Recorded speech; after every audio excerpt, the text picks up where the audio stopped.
name your name is good morning. Yeah, my name is Morris Sternberger.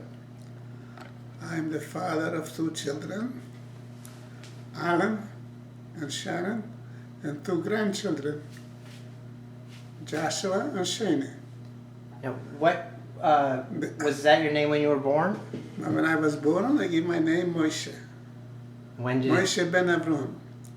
And I was very sick when I was a little baby, and there was no doctor in the village. So they took me to the rabbi. This is how Uncle Chaim told me. Mm-hmm. And the rabbi didn't know what to do, so he said, let's give him another name, Chaim. That means life. And so here I am, I'm alive. And what was the name of your village where that was? Yeah, I was born in Kostrina. At that time it belonged to Czechoslovakia. Right now it belongs to Ukraine. Yeah. And I had 2 older brothers, Ludwig, Leibe in Hebrew, and the middle brother was Shloime, and in English was Alexander. And my sister, who lives here, and Delray, she was the youngest from us. Her name is Laia, and in English is Laura. And what were your parents' names? My parents' name was Avram Sternberger, and my mother's name was in Yiddish, and in the regular, her name was Julie Steinberg. And what did your dad do?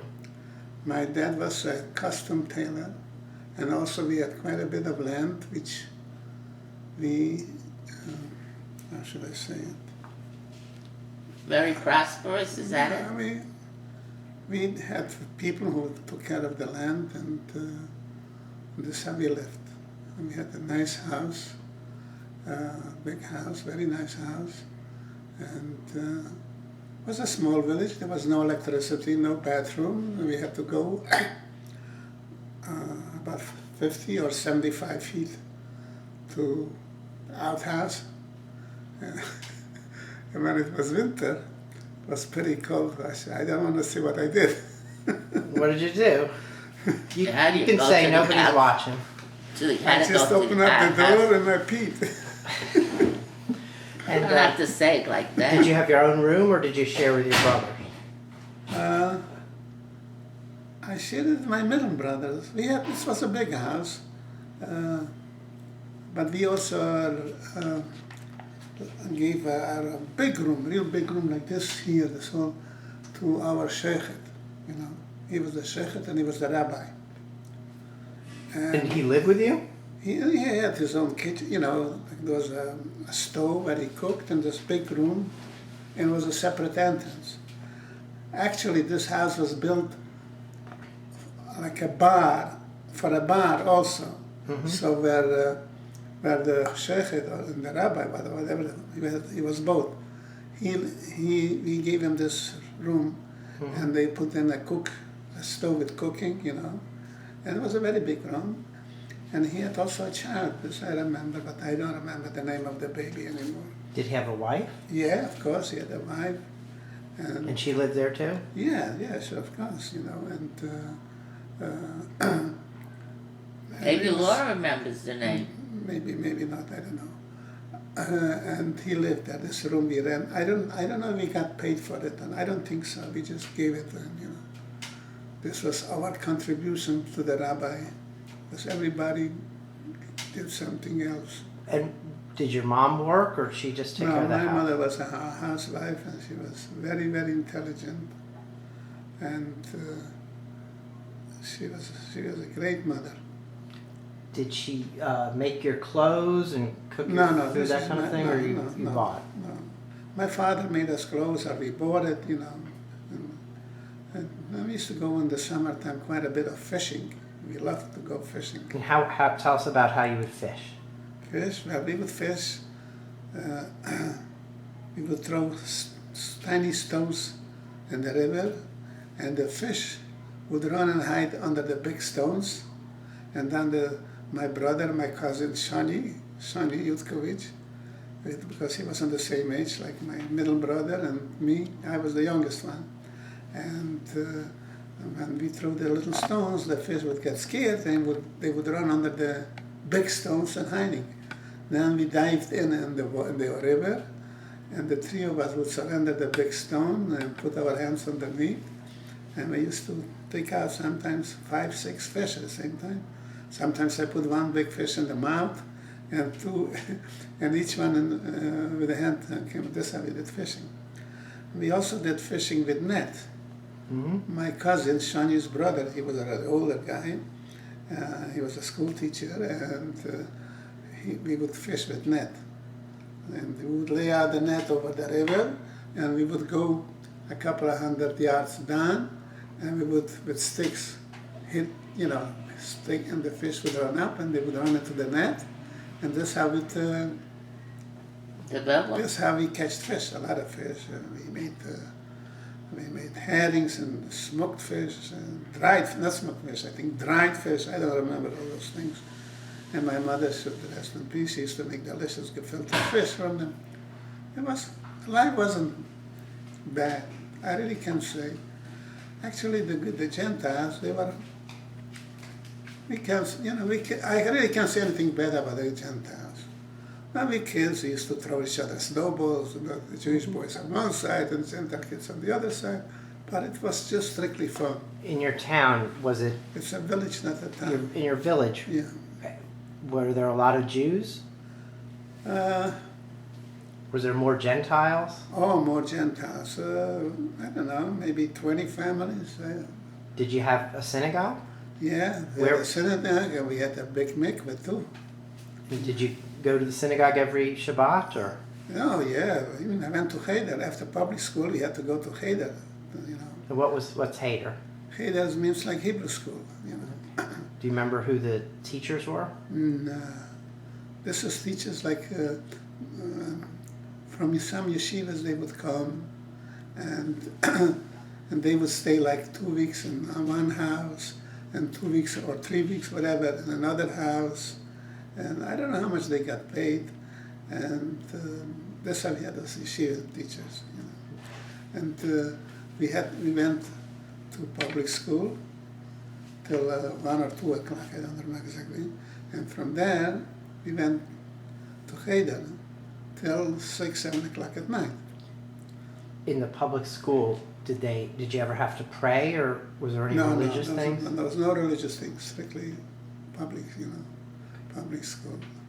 And we really didn't have any big problems with it. Actually, they used to like to come from different villages to come to work on our farm because we pay them better than anybody else, because we Jews didn't want to have any problems, so we always pay them more.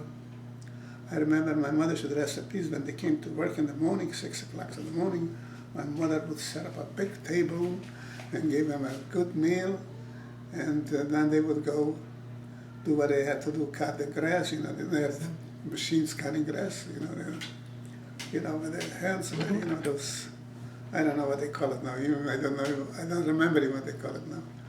And that's how, and usually around 10, 11 o'clock, my mother, should rest in peace, she would send buttermilk to drink for them, or other milk, And so, it was no really.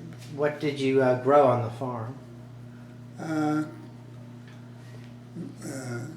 Corn, potatoes, string beans, what else? And hay for the winter for the cows. And we had quite a bit of apple trees, My father inherited from my grandfather. My father's father lived only a couple of miles in a different village. So my father inherited his land, and there were there very nice apple trees, Jonathan. We see here that name, Jonathan, apples. And we had also, in back of our house was a very big yard, bigger than all the way down there. You see the canal all the way down there. and we had the apples, apple trees, pears, and plums, and also we had we gardened. We had all the vegetables, like carrots, all these things, beets. We used to grow it, and like beets for Pesach to have borscht. We had no refrigerator system, things like that. So we used to dig a big hole in the yard, in the back, and we would put in there all kind of things, beets, different things, and we covered it up with soil. And first we put hay or straw, and then we put on the soil. And then when it came Pesach time, we would dig it up. So we had beets, fresh beets, and a few different things. So it was very nice. And corn, we got our own corn, also behind the house. And what else we grew? String beans, and regular beans, Yeah. You've told me before about your kitchen used to open up to be a sukkah? The kitchen? Or the dining room or something? No. This house, we bought this house from people who were in the United States. And they came back and they built this house. I don't know it, but I came to the conclusion, when I'm thinking that I don't think they were happy once they are in this country and to live there in this village without electricity, without anything. So my parents bought this house. And they built a big stable, like a real stable, not from wood, but bricks. And it was a big, there we kept our cows, which is for milk, because different cows which is for milk. So we had our own milk and butter. We used to make butter and cheese, different things we used to make. And so that's how we lived.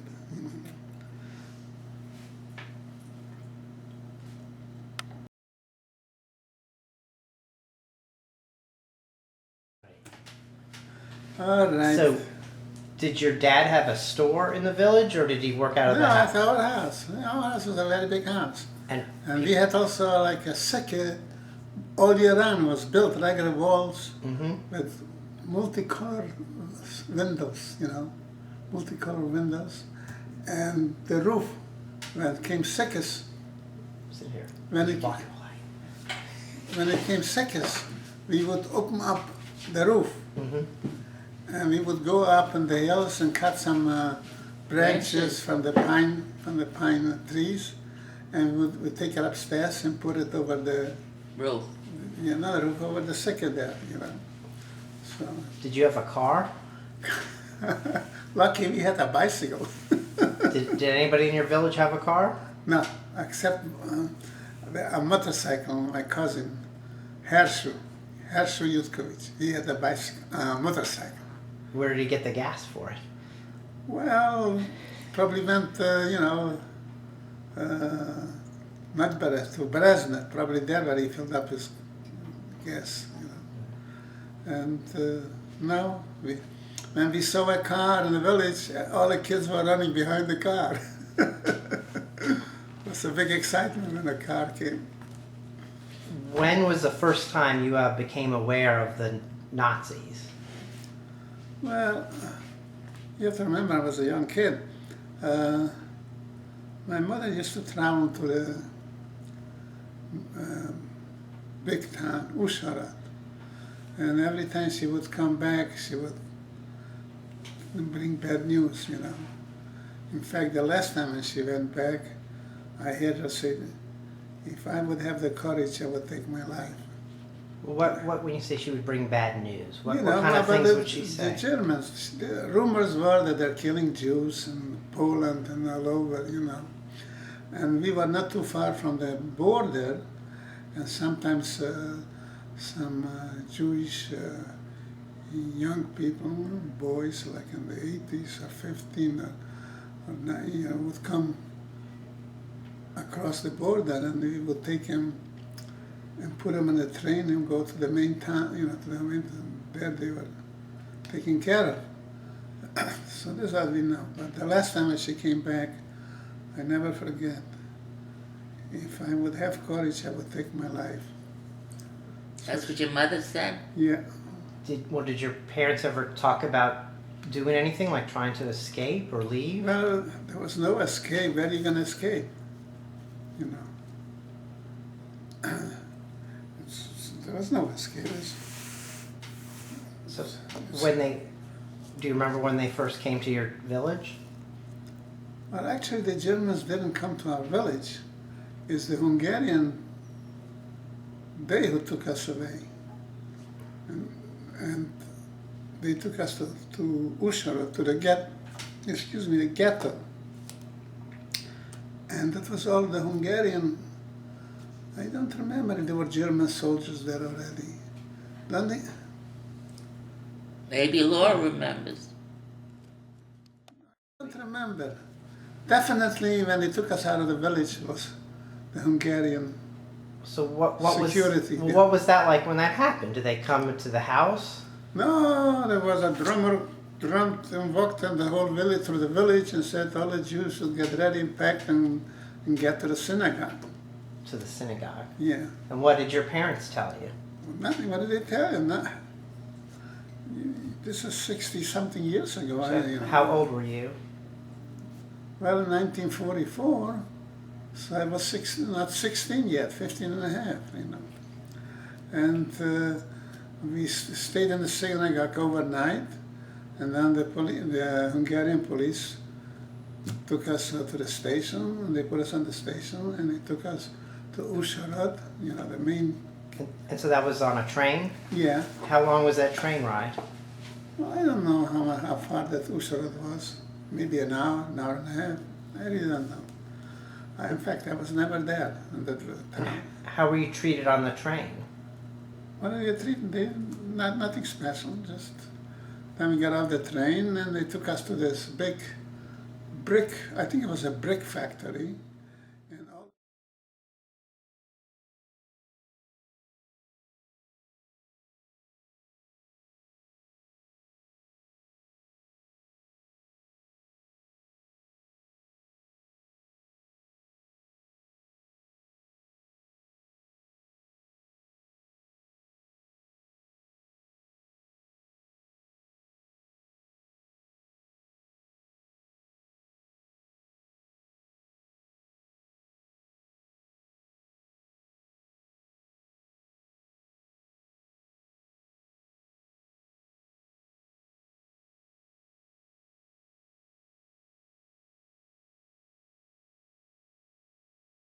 All the Jews from all different villages, they brought them there, and they separated the men, the younger, like my father, my brothers.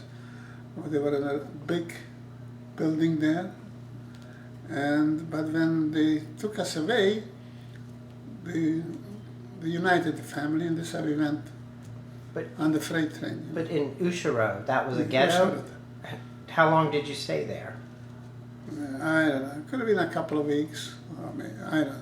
Until they get together, When you were there, how did you have your own apartment? Did you sleep No, we slept on the floor. With other families? Yeah, it was all big buildings. I think it was bricks. Because if I recall, because a lot of bricks were there all over, so I think it must have been a brick factory or something like that. Wait, so were your other cousins who were in the area? Were they there too? Yeah, everybody, So you were the whole village was pretty much together there? Yeah, something like that, But the men, like my brothers and my father, they separated all the men in a separate building. So how come you weren't sent with them? Because you were a little younger? I was too young and small, So you stayed with your mom and Aunt Laura? And Laura, right. I stayed with them. And then they came out, I don't know how many weeks, how many days, who could remember? I think it was a couple of weeks. And who was in charge there? Was it soldiers and military people? I don't know if the Germans were took over there or not. I don't. You know, it's a long time ago. It's okay. Was that in Germany or was it still No, in Czechoslovakia? Yeah, it was the main capital of the Carpathian. You know. And what did they tell you about what was going to happen? They didn't say nothing. They just said you'd be ready and go to the, to put us on the freight trains, and that's it. You know. And what was that like when that finally happened? Well, nobody knew what was going on. Yeah, nobody knew what they're taking us on the freight train. They put us on freight trains, and that's how they took us. But isn't it something? I think on the trains were already Germans. Maybe, I don't remember. You know. Were you on freight cars on the train? Yeah, or freight cars. Freight cars and enclosed, So was it dark? Well, there was a little on the freight cars on the top. Was a little window, something like this, but you couldn't see. I really don't remember. If it was Germans, it must have been Germans. Or a certain, when we reached to a certain border, the Germans took it over. I don't know. I really don't remember those things. This was too small. I wasn't thinking of those things. And how long were you on the train for?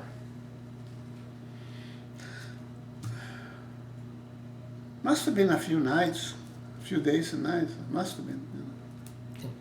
Did they give you food to eat on the train? No, I don't think so. I don't think so.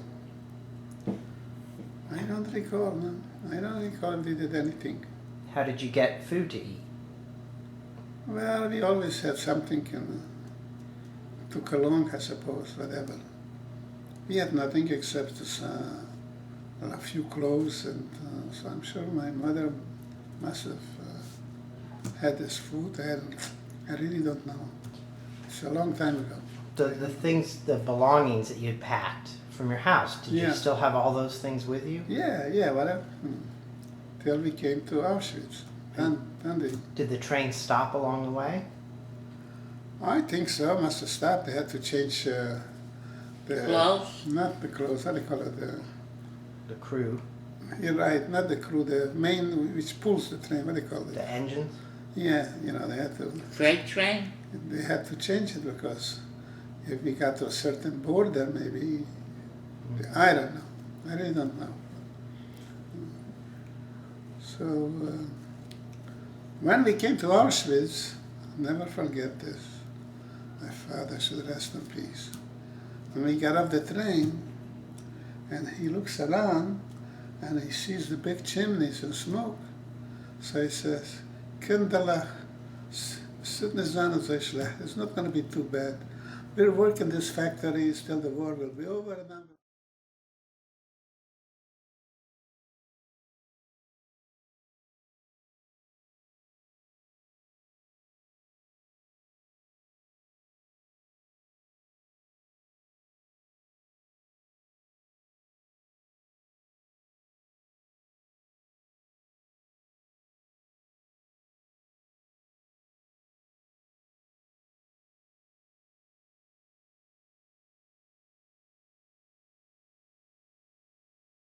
he didn't know this.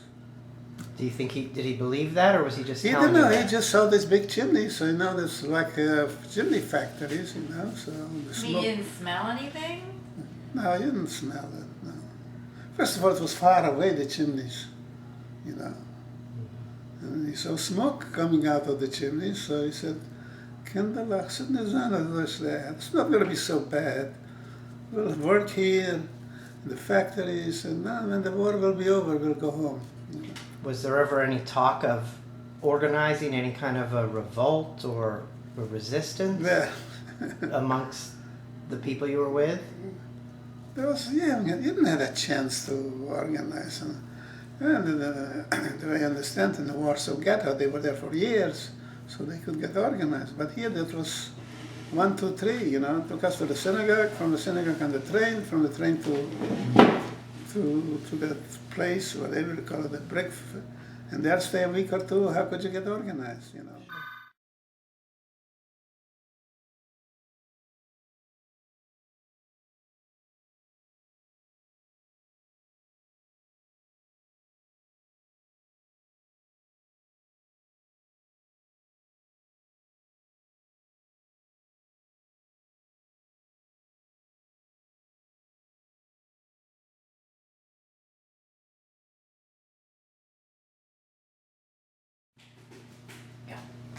So when I got off the train, they separated us right away. Men separate and women separate, you know. And I don't know what happened to my mother or Aunt Laura. She, you know, they separated us, and that's it. Never saw her again till after the war. I met Aunt Laura. And then that was the last time you ever saw your mother. Right. And just as soon as he came off the train, men separate, women separate, you know. Did you get to say goodbye to her or anything? And I said, no, you figure the men will go separate and you will see, you know, that you will see them somewhere, you know. You didn't realize what was going Yeah, on. nobody knew what was going on. It went so fast, you know. And we marched, I don't know how long we marched to this, before the Krim, whatever it is there. And it was a big lot. And there you would have to take off your clothes. They told you to take off your clothes, but keep your shoes, you know, the shoes. So when you did this, you took off your clothes and you only kept your shoes. And then they walked in this big building, you know. But before he walked in, there was still another officer, a Nazi, a German officer, and when he saw, when you are naked, if you're an old guy, they separated them, or small like me, a young kid, and they separated me also. So when we walked in this big building, so all like me, the small kid, and the old guys were in a corner staying there. And a guard was marching up and down, so we shouldn't, and this old man, I think he must have been a lawyer or a doctor because he was too gentle, when I think of it now. He had really beautiful shoes, you know, burgundy color, you know. Really. Yeah, that's the big. Every time I go to a store to buy shoes, I always look for that color. I never see it because it must have been special made shoes, because at that time, if you were pretty well off, you would make just custom made shoes, you know. They look like custom made shoes. And he's holding his shoes like this, and this German soldier, this young soldier, you know, I would say he was his late 20s or early 20s, and he grabs the shoes, you know, from this old guy, and the old guy's pulling him back. I need him. Ich brauch him. Ich brauch him. I need them. I need him. So this German soldier said, Where you "Wer go, du gehst, you won't need them. du brauchst nicht." Ooh, I started to think this. What does that mean? Where you go, Louis you and I don't won't need. need them. Right, one at a time, please. Du brauchst nicht. And I now realize that something is wrong. And I kept on saying in my head, you know, in my head, sinners kids, no good, no good. I knew something is wrong, you know, sinners kid. And I was marching up and down, and when he passed me, I started to run, and I caught up with my father and the two brothers. Wow. Did you ever talk to the man who had the shoes? I never saw him. Never saw him again? That's it. Sinners get. Oh, I never forget. I could see his face. See? This I could remember. His face. The soldier or the man? The soldier. Not the soldier, the man. Mm-hmm. Ich brauch him, you know. And the German grabs and he says, "Wer du gehst, du brauchst."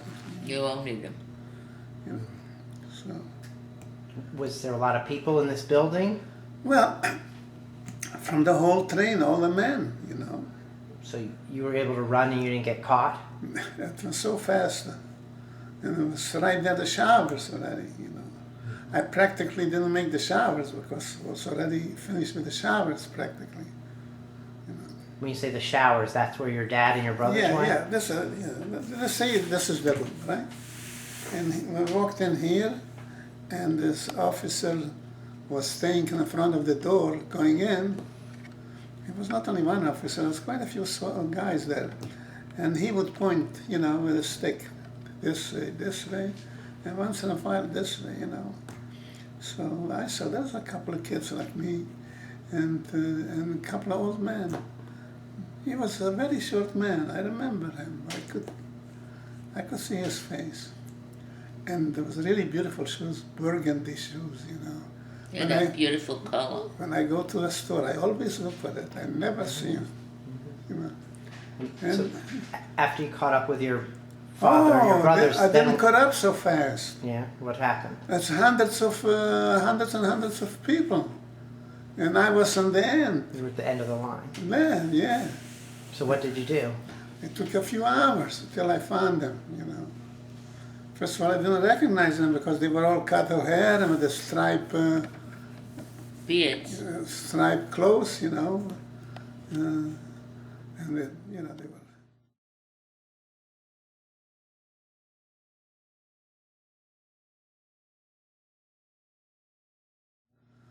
And then they put us on a train, and we went, and I don't remember this concentration camp. Isn't it something?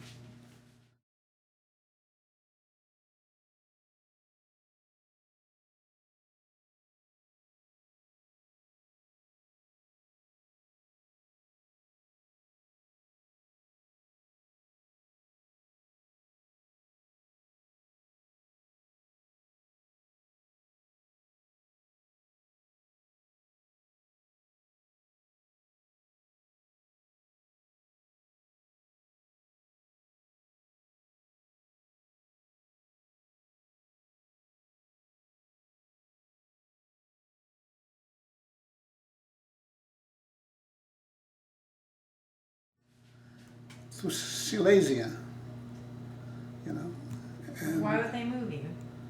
to work. So that was Because- Auschwitz. There was no work there. Pardon me? No work at Auschwitz. No, that was just Extermination. extermination. Whoever was healthy and strong was shipped out, you know. Did you get your hair cut at Auschwitz? Yeah, you know. And then they gave you the striped outfits? Yeah. When you stayed at Auschwitz, were you in like a barracks? Where did you Yeah, sleep? barracks, regular barracks, you And know. what- Doubles, you know. And what was that like? Regular barracks, long barracks, wooden barracks, and, you know, like triple beds or double beds. I don't know, I think it was triple, you know. And we stayed there, I don't know how long. Maybe 2 weeks, maybe. And what did everybody there talk about? What was Why don't they talk? There's nothing to talk. You are looking for food to make sure you have enough to eat, and that's it. so how did you get food? They served us food, but not so much, you know, very little.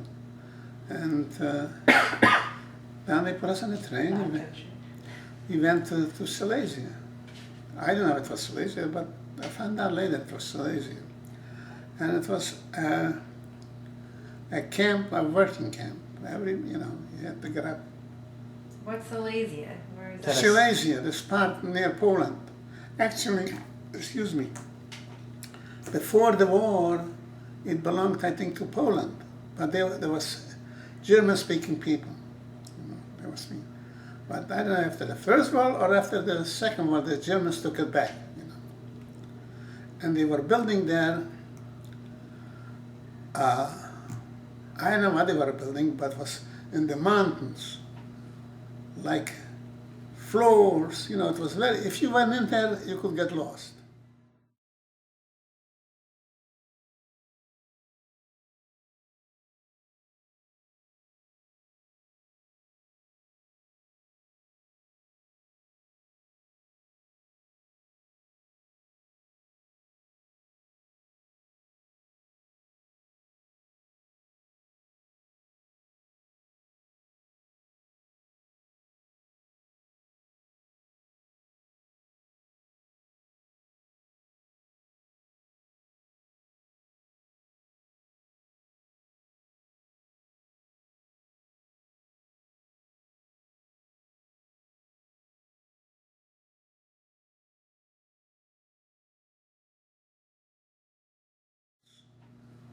Like floors, you know, it was very, if you went in there, you could get lost, you know, if you didn't know how to get out.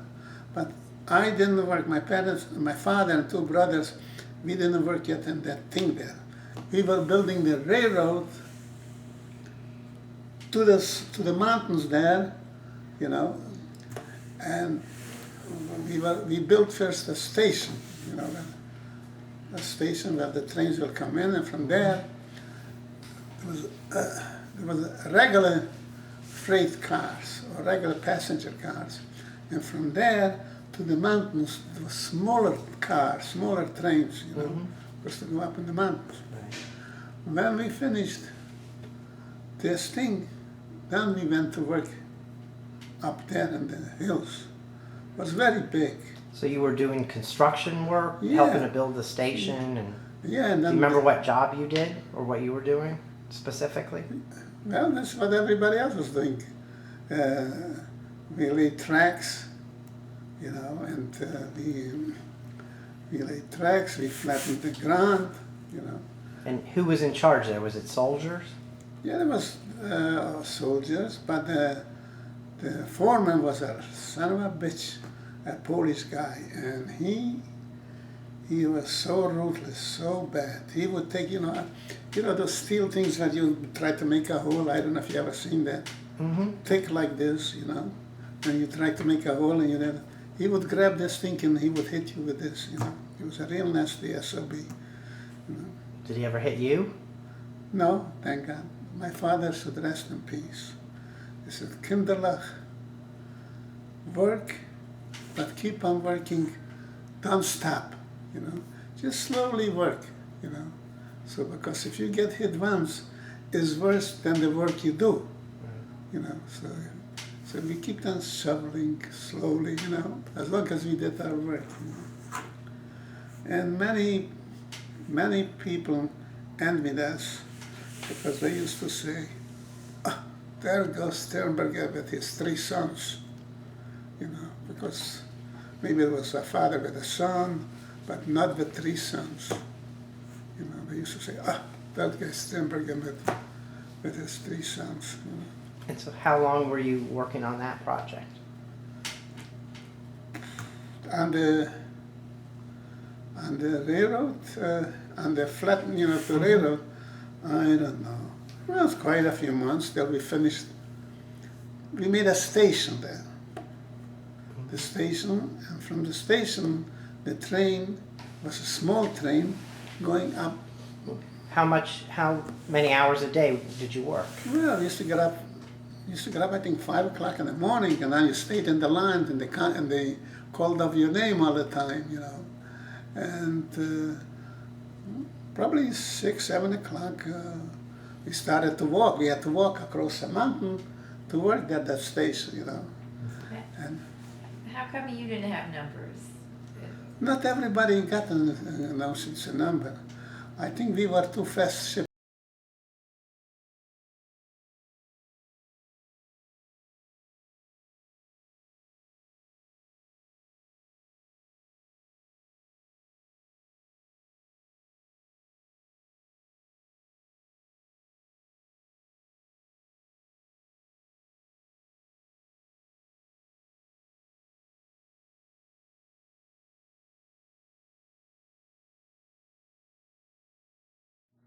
So every morning you'd have to go through a line and they'd call out who was going to Yeah, go to line work? up every morning.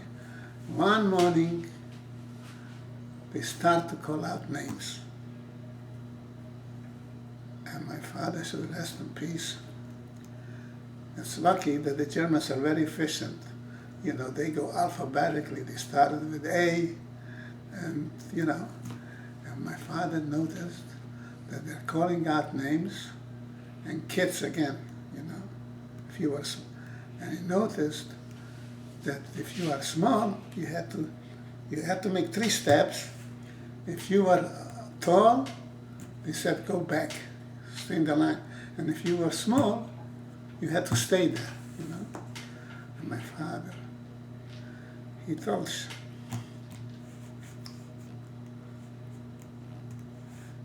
my middle brother, he knew they're going to call my name. So he called my middle brother and he told him, when they call my name, he should step forward. My brother was tall, so he said back. This I was saved again. That was the second time you were saved. Yeah.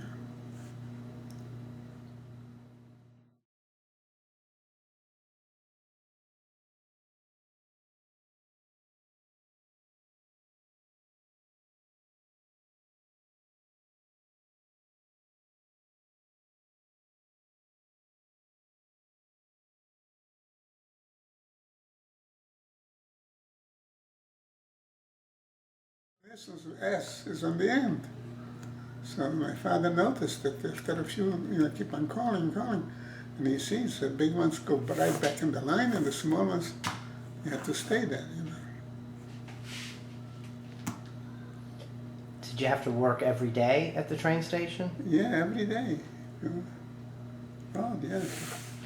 Did you ever have a chance to daven or say brachas or pray or anything? No, I don't think we did. No. I don't think I even know when is New Year, when is Yom Kippur. Some people probably knew it, But, What was the weather? Was it cold? well, it's European weather, And the winter is cold, and the summer was not too bad, Were you warm enough? Did you have warm enough clothes, or Well, was it's that the clothes that we came with. We were wearing the clothes that we came, and the stripes, So what were they building in the mountain? You think it was some kind of escape thing? No, Was it no. railroad? No, No, you said in the mountains. No, in the mountains. In the mountains was like elevators, like 3, 4 That's what floors. I'm saying. It's some kind of laboratory. Maybe, who knows what? It could have been like factories, or who knows what they were planning to build there, or what they were planning. And this wasn't just one entrance in the mountain. It was a few entrances, and they used explosives. So always when they put in the explosives, one man had to stay there and count, because if they put 8 or 10 explosives, so you had to count if they all explode, So This was in Poland? Silesia used to be before it was Poland, and now it's Germany. You wonder what that was. It's like- And if it's still Like New York something. State, that was by itself, but the Germans, there was German-speaking people. German-speaking people. I mean, they were speaking German, and they looked like Germans also, And when you were working on the station, did they give you breakfast before you would go out to work? Yeah, we got something. I don't even remember now what. Did you get that in the barracks, or was there a place you went to eat? No, you was line up. You had your own cup, whatever, a plate or something, a metal plate, and you lined up, and they give it to you. You ate it, and you washed it, and you carried it with you all the time with a spoon, and that's it, And Do you remember what the food was that they gave you, or any of the things? I know it was sometimes soups, and a slice of bread. I never forget. And when we came to this camp there, they were already there, some of the people, and a Greek Jew. He was a major in the Greek army. When Germany took over Greece, they separated the soldiers, the ones who were Jews, So this major was a Jew, so he was there already in that camp, So I had a slice of bread, and I put it on the window silk. So this Greek Jewish officer came, and he told me, never put down anything, and never eat drip by drip. When you get your slice of bread, eat it. Because if you will eat drip by drip, you will be hungry all the time. So when you get a slice of bread, whatever you get, finish it and eat it. So otherwise, you'll be always hungry. And I used to watch in camp, they were walking around, they had a slice of bread and a bite. But he said, this is the lesson he gave me. He walked in, he said, whose bread is this? I said, it was mine. And he told me what I should do. Do you remember what his name was? Nah, but a nice looking tall guy. He was a major in the Greek army, and they took him away when the Greeks soldiers, when the Greek soldiers surrendered, and they must have found out he was a Jew, so he was there. Very nice man. And after those few months working on the train station, Yeah. well, where did they take you next, or where did you go next? Back in the mountains to build that thing there. It was very big. They were pumping cement with, you weren't carrying like cement like this. They were pumping already mixed it up and pumped it through big pipes like this inside, so big it was. In different floors. You could get lost then. And so you were actually inside this mountain working? Well, yeah, sure. And used to carry, and they brought up the bags of cement, and used to carry them on the back, a bag of cement. I don't know how many pounds it was, probably 40, 50.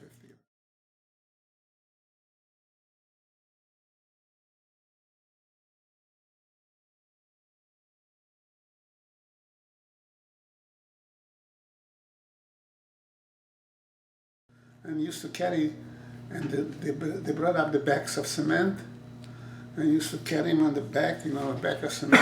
I don't know how many pounds it was, probably 40, 50 or something pounds. We used to carry it to the mixer, and they would pump it in the...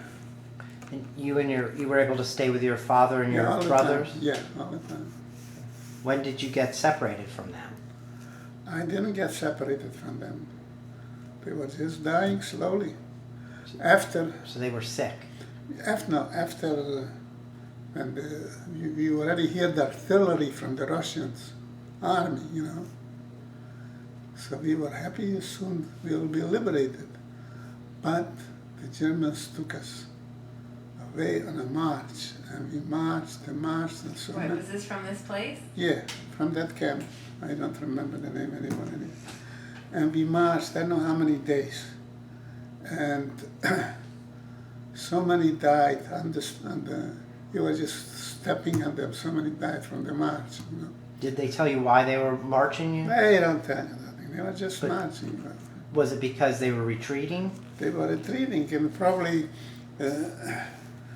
who knows, maybe they wanted to save their lives, they didn't want to go on the front. If they would leave us there, they would have to go on the front. You don't know, There's a lot of people said that they kept us going, so they shouldn't go on the front, That's why they do the March of the Living. Right. So you worked in this mountain up until that retreat started to happen. Yeah, when the time came, one morning, and that's it.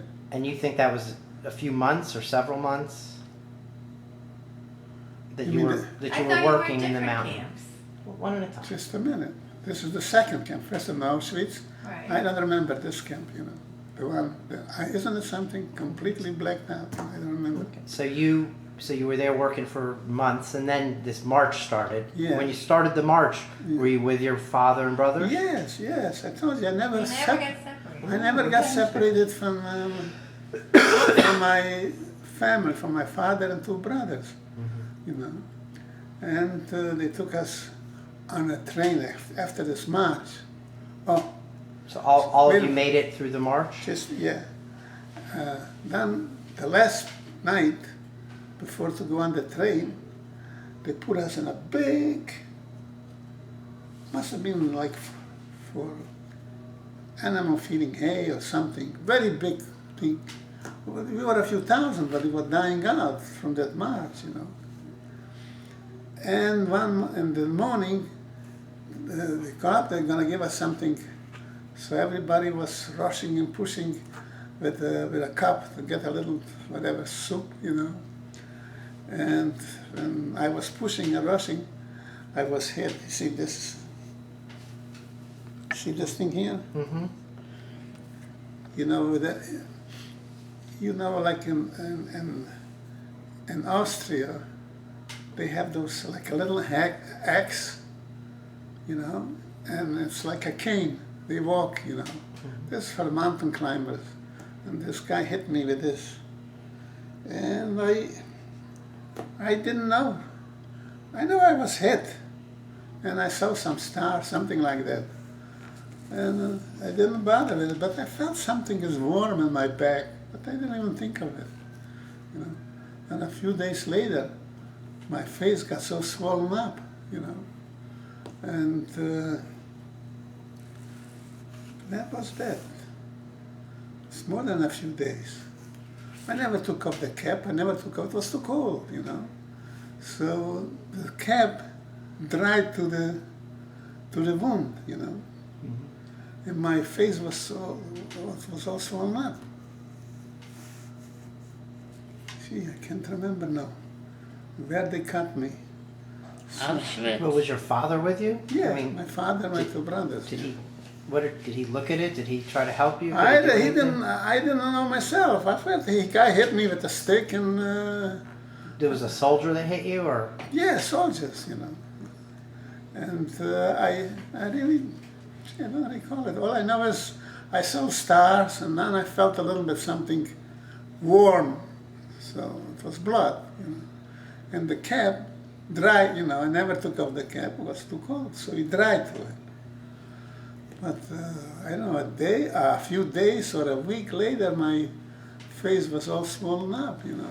so? What did you do about that? So there was a doctor, you know, on a chair, he put me down in a chair, and I bent my head down, and he started to cut me, you know. And I gave a scream. So he gave me a slap in the face, and it's not so much the cutting. The cutting wasn't painful. It's the scrubbing when he scrubbed the infection out, you know. So he gave This me was a German doctor. I don't know. I really don't remember this. It must have been a German doctor because we didn't have this equipment to things like that. And How did you get to the doctor? Did you ask for help, or did your dad take you? I don't know. I really don't remember. You know. I really don't remember. Then they put us on a freight train from there. And we were riding on an open freight train, not a closed freight train. It was very, very cold, you know. And Was this just the same men who'd been working, or was there women with you now? no. The same people from this camp, or whatever was left of us, you know. They're on a freight train, and my father recognized right away that we are in Czechoslovakia because he recognized the mountains, the Tatra mountains, you know, they're very famous mountains, Tatra. So, but we passed Czechoslovakia and we got to Austria. And that camp was Ebensee, Ebense, you know, Ebensee. And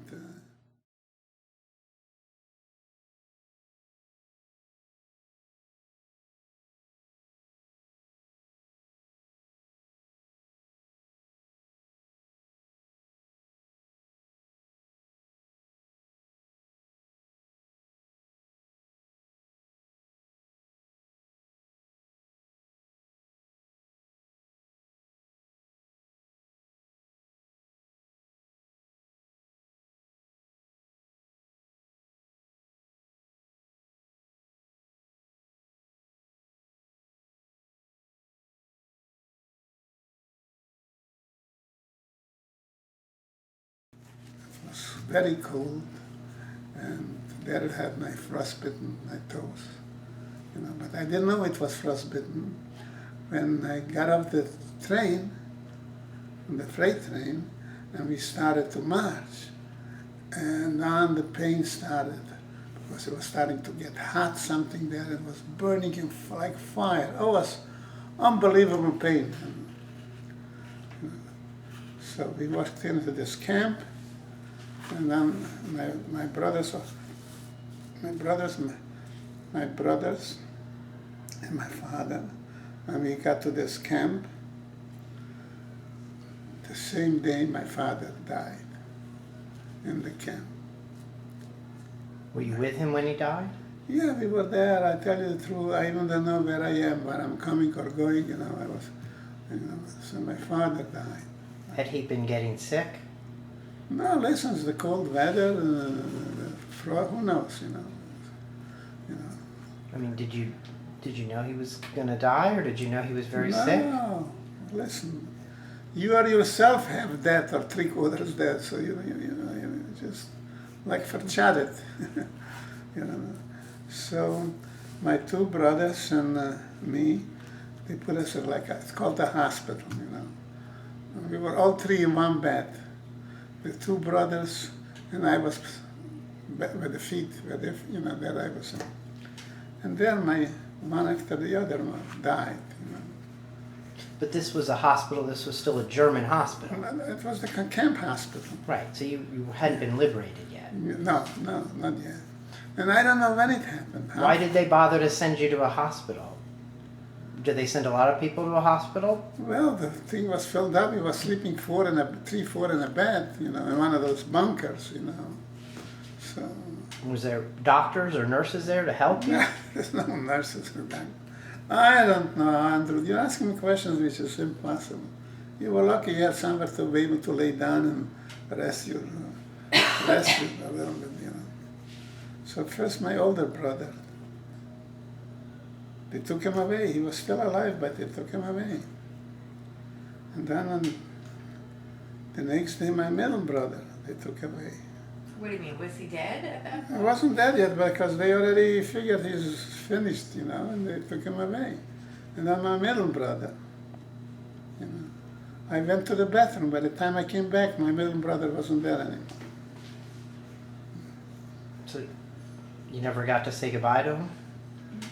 That's it, And so I don't know how long this happened between the Americans and this thing here. It could have been a week, it could have been a day, or 2 days, When did you first realize that you were liberated? When the American soldiers got in. What do you remember about that?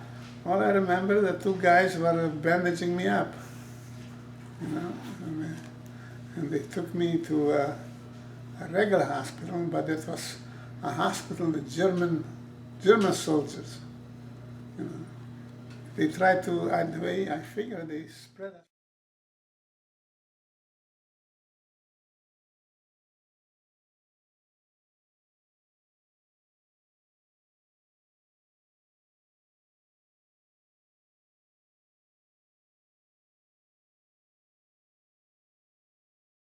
And they took me to a regular hospital, but it was a hospital with German soldiers.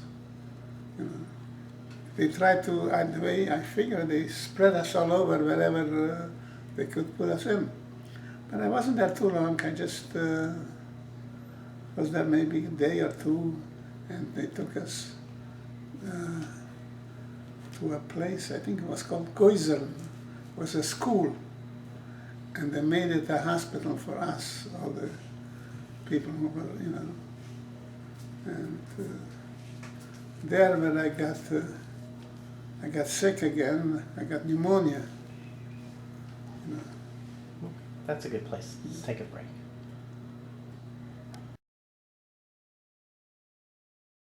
Oh, for sure. All right. Take 3. Take it all. So you were telling us about after you were liberated when they took Yeah. you to the hospital. Yeah, I wasn't there too long. They took me back to the Ebensee camp, and from there they took us to Goizel, and there was a school, and they made a hospital out of it, and there I was almost a year, because frostbite is very hard. It doesn't heal so quick, and I was there, and Wait, where was it that they almost amputated your leg? yeah, so wait a minute.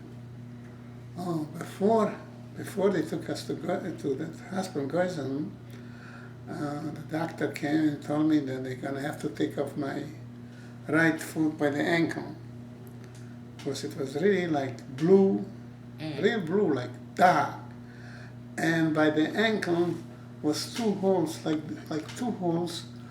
Infected. Pores was coming out of it, Infected. And the doctors said tomorrow we're gonna take off the Leg. not the leg, by the ankle, take off. And like Baruch Hashem, Master watched, he always watched over me. Red Cross delegation came visiting us. There was German doctors, Russian doctors, American doctors, and how they passed my Leg. bed, and they saw me crying. So they asked me why I cry. I said that tomorrow they're gonna take off my foot, So they right away took me in the examining room, and they were they're examining me, and they're talking, and they said, no operation, no, not to take off the foot. And thank God, they didn't take off the foot because it healed. It healed better than the left foot. The left foot, I lost all my toes. And on the right foot, I just a little bit like this, and it healed up. And then they took me to Geyser, and I was there for a year because it healed very slowly. Every time it was healed, and then it opened up again, you know. Were you able to walk at all, or did you have to... They gave me felt boots. Oh, made from soft, that. very soft. Boots. Yeah, and I walked with two, what do you call it, Braces. Yeah, two crutches, you know. And it took a year. Now, when you were in that hospital, did you make friends? Yeah, you know, there was a lot of young guys like me, but I don't remember all those names or anything. This is a long time ago. There's one fellow, Joe Klein, remember Lester? Sounds familiar, I don't know. Is that a friend? Yeah, not in concentration camp. Where we want to And see? he died. He died here in this country from cancer, not cancer, TB, you know. Something like that, I don't know. It's impossible to keep up with friends and you move from one place to another place, you know. During that year, were you making any effort to find your mother or get in touch with Laura? No, this is another story. After I got from this hospital, I went to Bad Gastein. There, the Jewish, what do you call it? Camp? No, organization. Yeah. They had a hotel for all the displaced Jewish, guys. And there was a lot of young guys, but older than me, most of them. And we were sitting and talking once, and I say, I have relatives in the United States, but I don't know anything about it. So an older guy, he already went to universities, and I think he even spoke English. So he says, tell me exactly who you are and what, when. And he went and he wrote down everything when I told him who my father was and my grandfather. And he mailed somebody into the United States. I don't know where it was. And maybe a month or 2 months later, I got a telegram from my Aunt Bertha Nemi. It said, your sister is alive, and a letter follows. So this I found out about Aunt Laura. And then she told me that she was in Sweden, and she came in 1947 in April to the United States. This I found out about Aunt Laura. She came to the United States before you? Yeah. So after you moved to this hotel for the displaced persons, yeah. Badgastein. Did you Hotel Zindken, I think. Did you decide you wanted to go to the United States, or did you think about going back to your home, to your village? My father said, rest in peace. Did you ever think of going to Israel? Huh? Did you ever think? I was thinking of going to Israel. My father, rest in peace, said that whoever comes out alive should never go back. And so there was never any hope of reclaiming your land or anything? No, never go back. Whoever comes out of this alive should never go back. So how did you end up coming to the United States then? Well, that time was President Truman.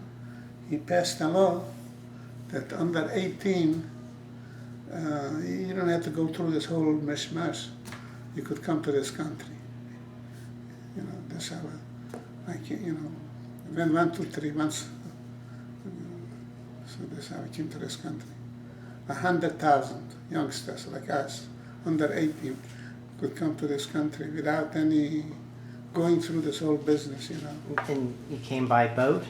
Yeah, I came by boat. Did you stay anywhere else in Europe before you came? No, from Bad Gastein I went, once I was approved, I went to Munich, and from Munich straight to the boat.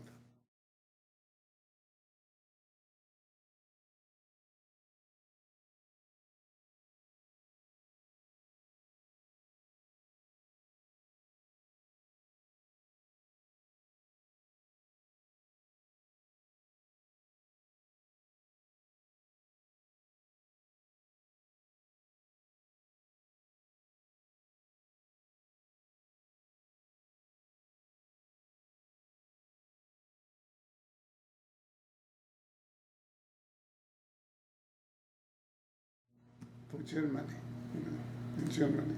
What do you remember about the boat trip?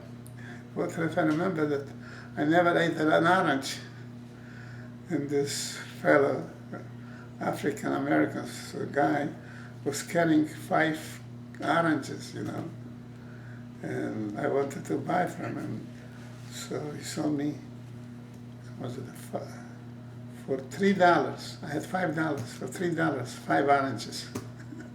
And did you buy them? Yeah, so I never ate an orange. When I came off the boat, I had $2.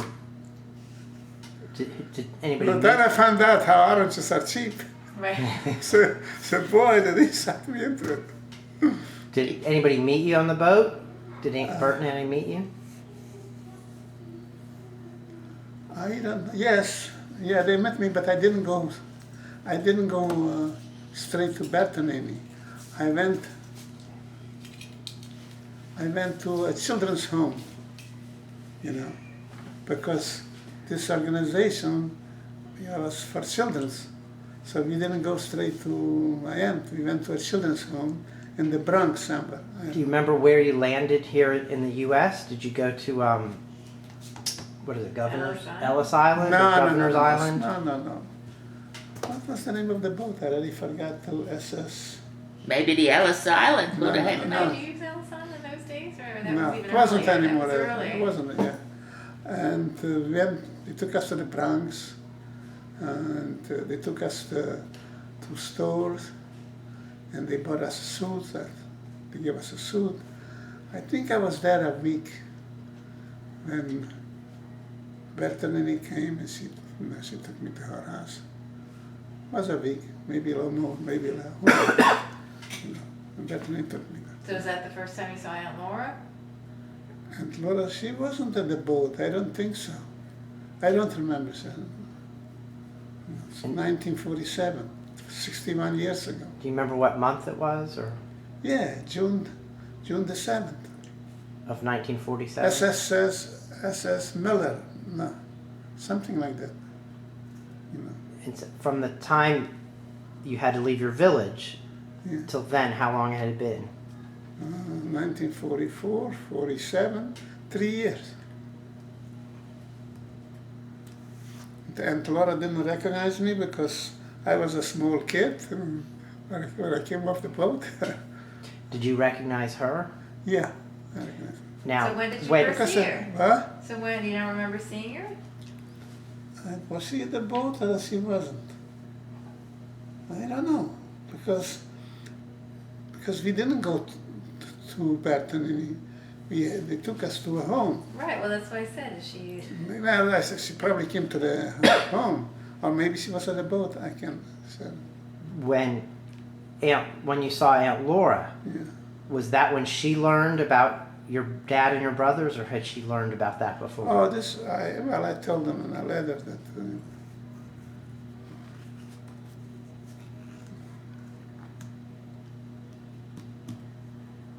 Well, that's very. Thank you for telling us all this.